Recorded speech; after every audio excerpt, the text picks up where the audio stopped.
we have to create more space to grieve. And please understand me when I say, I'm not saying we need to have more things to grieve over.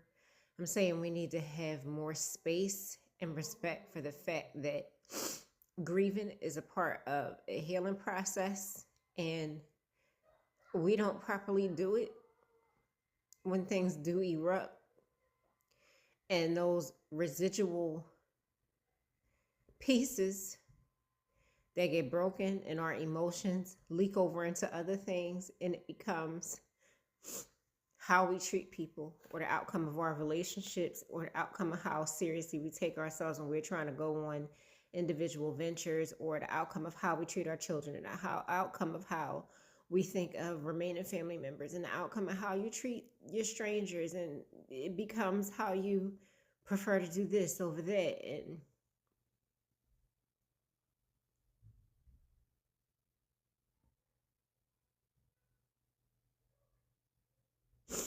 it's just a lot right now. I've seen, specifically when my mother passed away in 2020, it was 2019 when I was talking to her about this, and I believe I posted a YouTube video about it too, when I specifically talked about men healing.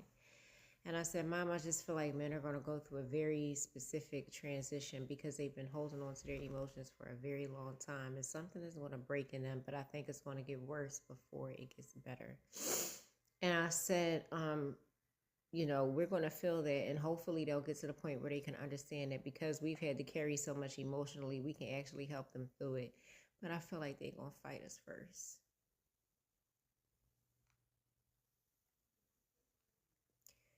And look where we are. I can't tell you how many men I know of all ages, even men going into their 70s. Some I didn't even have to say anything to, some I just overhear conversation. And you can hear the cry coming out. You can hear it. It's not an actual cry for most, like a boo-hoo, like how I am right now. It's a cry for help. It's a cry for being able to identify. It's a cry for being able to relate. It's a cry for wanting to be seen, heard, felt. And it's the disconnect of knowing that being seen, heard, felt was the very thing that they were taught not to do. I see it show up in my brothers. My youngest brother is 8 years younger than me. My next older brother is 10 years older than me. My next one is 12 years older than me.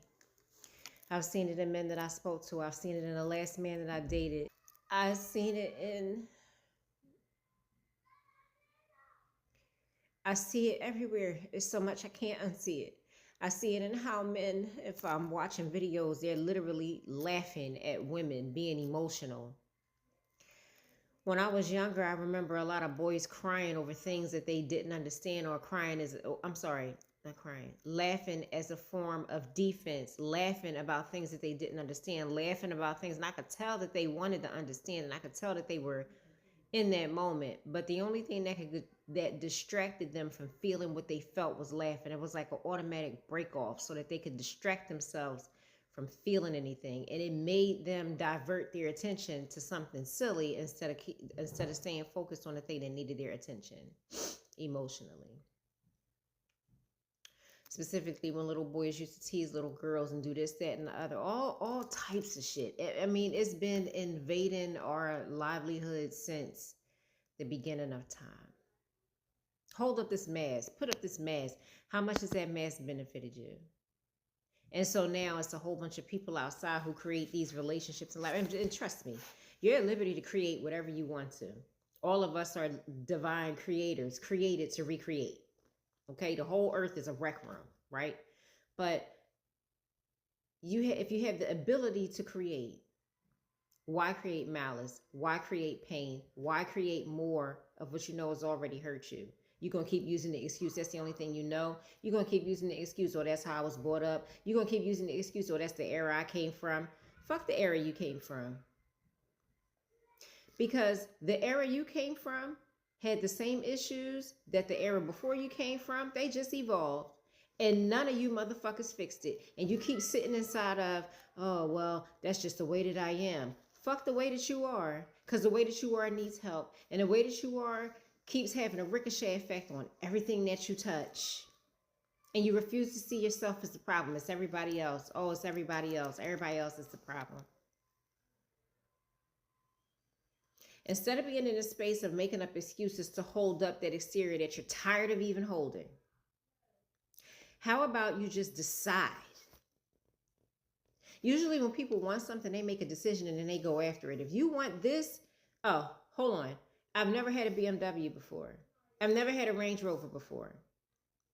So if I decide that I want one, right, I'm not going to sit here and say, oh, well, I've only had 4 SUVs in my life. Oh, well, I've only had 2 sedans in my life.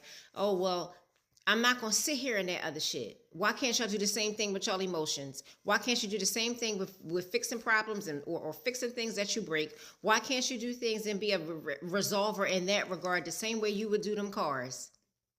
Because when you have a goal and you set your mind to doing something, you do it by any means necessary, don't you? Blood, sweat, or tears, don't you? And you don't make excuses for how you go about it. You don't make excuses for that. You may make excuses for who you hurt along the way, but you can apply the same shit that you applied to wanting to get in that car that you did to fixing the problems between the people that you claim that you love. And y'all use the word love so loosely, you don't even know what the fuck it means. Most people walking around in limerence, not love, limerence.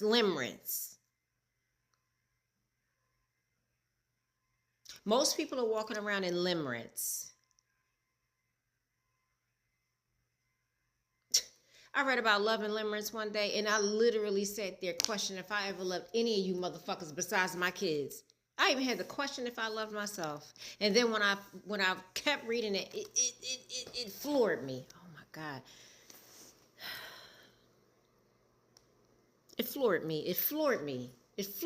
I literally jumped back from my phone. I had to put it down and started crying instantly. I said, you know what? I can't take this shit. Did I even love myself? Did I love me? Did I love any of them motherfuckers? Do I love me? That's how that went. That's how it went. And so now when people tell me that they love me, I just look at them because I know the version of me that accepted the version of them that told me that they loved me. What did that mean? The version of you that you accept for yourself allows certain people around you, and depending on how they treat you will show you if you really have self-love. So what did it really even mean? That's why I keep saying the whole fucking world got Stockholm Syndrome, and it needs a great deal of healing. Bug spray, Windex, Pynolin,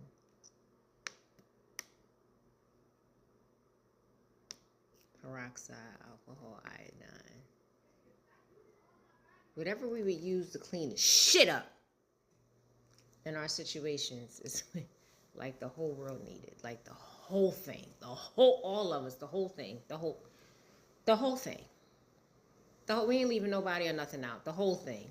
Whole thing needed. Cleansing. The whole thing. I'm tired of this shit. I'm tired of it. I don't want to hear nothing about y'all eras. I don't want to hear shit about the millennials, the X's, the Y's, the Z's, the T's, the I's, the S's, the AI's, the oh my God.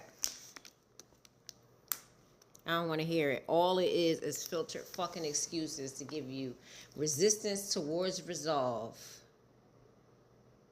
Right? If you pad an excuse between solutions, it gives you a reason to slow down. And you slow down towards resolve. Slowing down towards resolve ain't helping nobody right now. It's just really not. It's really not. And so if y'all are supposed to be in a lead position, you don't have to like it. Just like women are in the nurturing position. Guess what? A lot of women, some women don't like it. It doesn't change the fact that that's how God made it. No different than it changes the fact that the sun is in the sky, whether you want it to be out there or not. The moon's out there, whether the clouds are in front of it tonight or not. The stars are still twinkling. Some things are just because they are, not because you want them to be. So if y'all don't like being leaders, take it up with God in the meantime. If you don't, position yourself for the leadership. then certain things are only going to happen a certain way. And that has nothing to do with the other person. It's about your willingness to position yourself.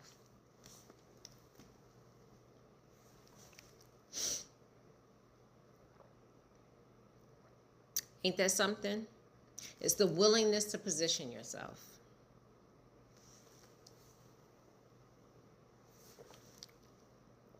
It ain't punishment. Y'all gonna sit here and keep talking about, and trust me, I'm not being insensitive. I'm just frustrated with what you did and didn't have in a parent. I could sit here and tell y'all stories about what I did and didn't have in a parent from my perspective, both of them. I could also tell you the reasons why, once I gave my parents grace and actually looked at their life and saw the things that they echoed, because that's mostly what humans do. Even get taught to echo in a space where resolve is supposed to show up. So then they didn't reach the point of solution. They didn't reach the point of talk about it, simplify it, bring awareness to it. You know, let's just uncover this. No, it's not how they was brought up. So if I sit here and continue to say, well, my parents wasn't brought up like that, and neither was I, so I don't know how to do it. You move into an apartment, right? Y'all gonna keep playing with me with this bullshit excuses, right?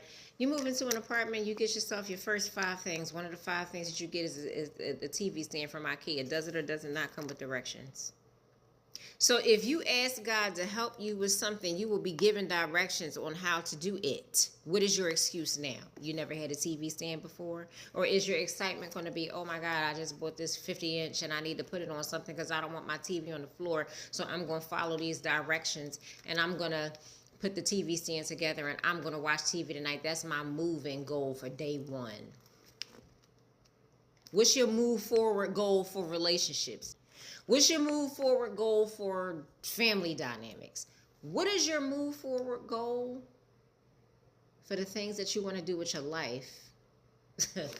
The problem is you think that one thing deserves more attention than the other, and all of them really need the same damn shit. All of them need the same thing.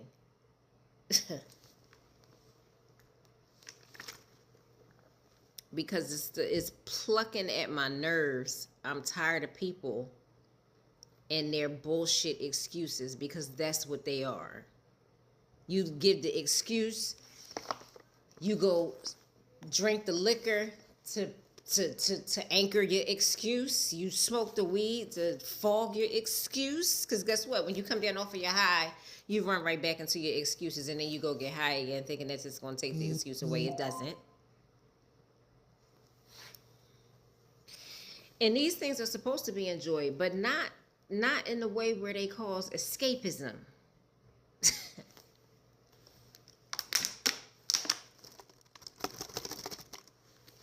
Even the Bible say drink and be merry.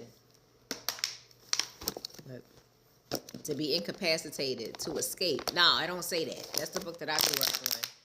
Though I'm a more spiritual person than I am religious now. I'm not taking away or subtracting anything that I've come up on. Those are the roots that I have. But there are bigger things. Man, bigger conversations to have. Just a lot of shit's getting on my nerves now. A lot of shit is getting on my nerves. A lot of shit. A lot of people outside, but a lot.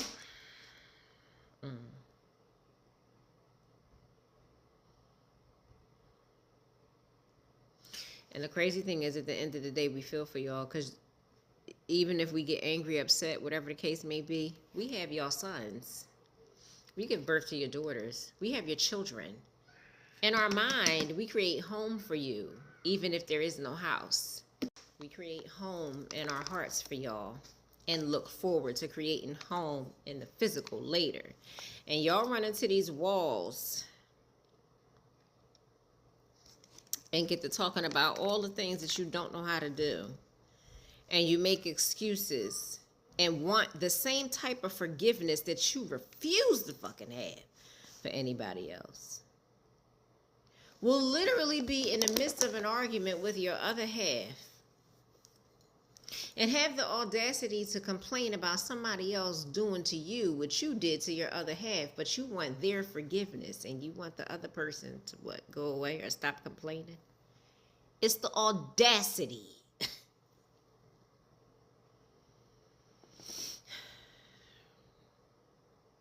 And then you want to make everything, focus everything on what you provide. Well, you could provide a nice house, nice car. You can provide advice. But if the headache that you are as a person outweighs all of that, what do all of that mean? Again, divergence. They divert the attention from the main thing. Man, work on your soul. Y'all driving me nuts. Work on your damn soul.